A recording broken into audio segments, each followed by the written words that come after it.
ज्योतिरादित्य सिंधिया के कांग्रेस छोड़ने के बाद बीजेपी ज्वाइन करने के लिए प्रदेश की राजनीतिक में हलचल पैदा हो गई है।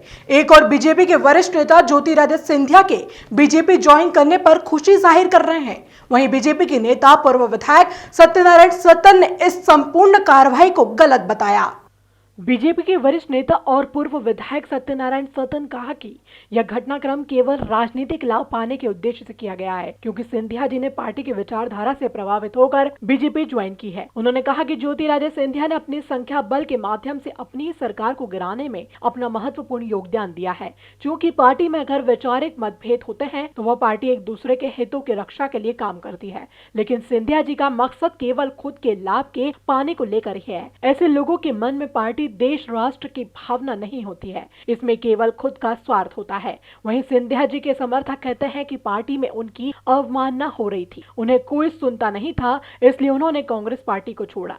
सत्यनारायण सत्तन ने बताया कि कई पार्टी के कार्यकर्ता जीवन पर्यंत तक अपनी पार्टी की सेवा करते हैं और उनको कोई पद तक नहीं मिल पाता, लेकिन उनके पद मिलने का जब अवसर आता है तो ऐसी घटनाएं हो जाती है, जिससे पार्टी के कार्यकर्ताओं के मन में पार्टी के प्रति हीन भावना आ जाती है, जिससे वह पार्टी में अपने आप को असुरक्षित महसूस करते हैं और अन्य पार्टी में जाने के बारे में सोचना शुरू कर देते हैं। वहीं किसान कर्ज माफी को लेकर किए गए सवाल पर सत्तन जी ने कहा कि सिंधिया जी के मुंह पर 16 महीने से क्या पट्टी बंधी थी, वह चुप क्यों बैठ रहे हैं? अगर उनको जनता के कल्याण की भावना उनके मन में होती तो वह पहले ही इस तरह का निर्णय ले सकते थे, लेकिन इसमें केवल और केवल पदलिप्सा के अलावा कोई दूसरा यथार्थ नहीं है। वहीं अपनी सरकार के बारे में सत्तन जी ने कहा कि बीजेपी को लगता है कि सिंधिया जी के बीजेपी में आने से प्रदेश में उनकी सरकार बन जाएगी, तो यह उनके लिए एक सोचने वाली बात होगी, क्योंकि बीजेपी को आने वाले दिनों में जो कष्ट होंगे उसके लिए भी तैयार रहना होगा, क्योंकि इन लोगों के आने से बीजेपी कार्यकर्ताओं की मूलभूत हित प्रहार होगा। ऐसी चीजें किसी भी पार्टी को दूषित करेगी।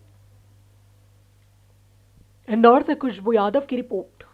जिन लोगों ने भारतीय जनता पार्टी को मारने में कोई कोर कसर नहीं छोड़ी है, जिन्होंने भारतीय जनता पार्टी के संदर्भ में विकृत बयान दिए, असंस्कृत बयान दिए, और उन बयानों को देकर के आप वही अशुद्ध पार्टी शुद्ध होकर के उनके आश्रय स्थल बनती है, तो निस्संदेह राजनीतिक लाभ लेने के लिए बनती है, स्वार्थ के कारण बनती है। और प्रभात झा ने अगर इस्तीफा दिया है तो उनके मन में कहीं ना, पार्टी से इस्तीफा दिया है जी, सारे पदों से इस्तीफा दे चुके हैं वो।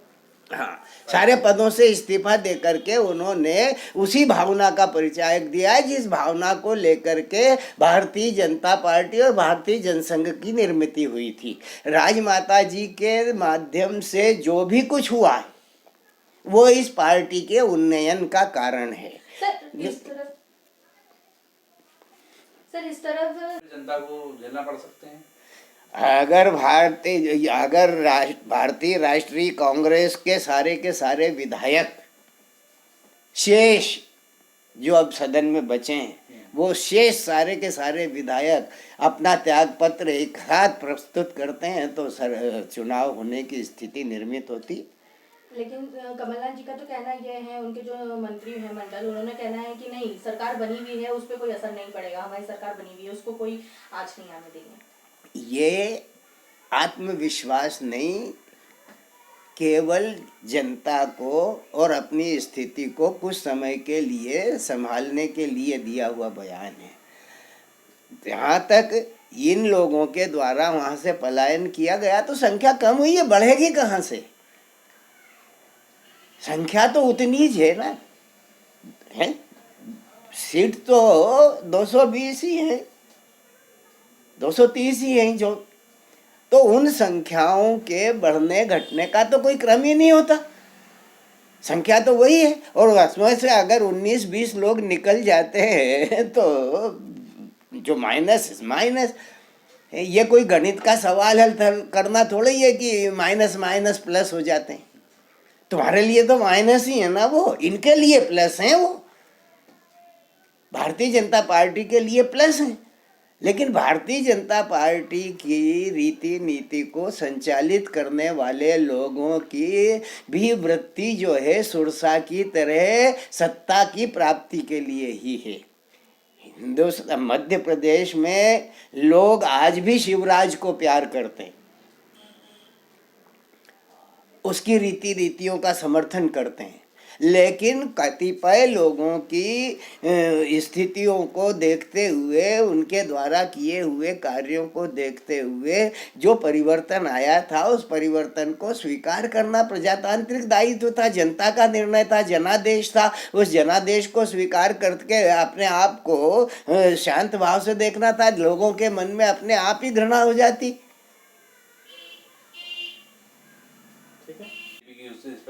उसको किस तरह देखते हैं आप? क्या देखिए, मतलब है किसी भी पार्टी में अगर वैचारिक मतभेद होते हैं और वो पार्टी समान रूप से एक दूसरे के हितों की रक्षा करते हुए देश की साधना, देश की आराधना और देश का विकास करने की भावना को लेकर के जब राजनीति चलती है, तो सारे के सारे लोगों का जो उद्देश्य होता है, लक्ष्य होता है, वो एकमात्र देश होता है, राष्ट्र होता है, समाज होता है।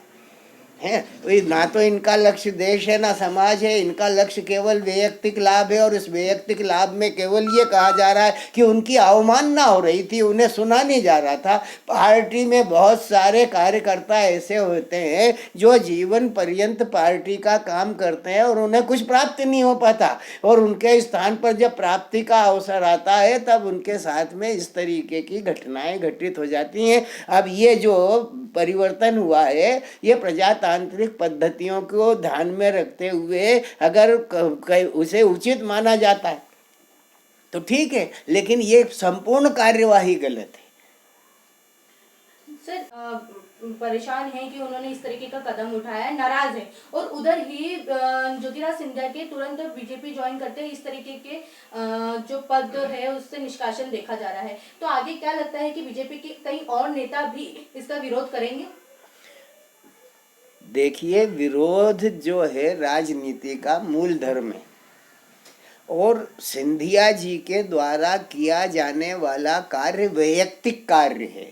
जो सिंधिया जी को अपना ईश्वर मानते हैं, अपना आराध्य मानते हैं, वो लोग बिना सोचे समझे, बिना वैचारिक क्रांति के किए हुए उनके साथ में बह करके चले गए, क्योंकि उनके मन में भी पद की लिप्सा कहीं ना कहीं समाई हुई है। इसमें दादा कुछ तो मंत्री भी थे, वो भी चले गए हैं, उनके पास तो पद था। तो मंत्री है, और जब साहब जाएंगे तो समझौता बीच में जो हुआ होगा, इन लोगों के बीच में जो अंडरस्टैंड हुआ होगा, उसमें इन्होंने, छोटा मोटा आदमी नहीं है ज्योतिरादित्य सिंधिया, एक संपूर्ण साम्राज्य को चलाने वाला ऐतिहासिक पुरुष, ये ऐतिहासिक खानदान से निकल करके आने वाला पुरुष है ज्योतिरादित्य सिंधिया। लेकिन ज्योतिरादित्य सिंधिया के जो समर्थक हैं वो ना तो पार्टी के हैं ना विचारधारा के हैं, वो अगर कुछ हैं तो केवल ज्योतिरादित्य सिंधिया के इशारे पर नाचने वाली काष्ठ पुतलिकाओं की तरह हैं।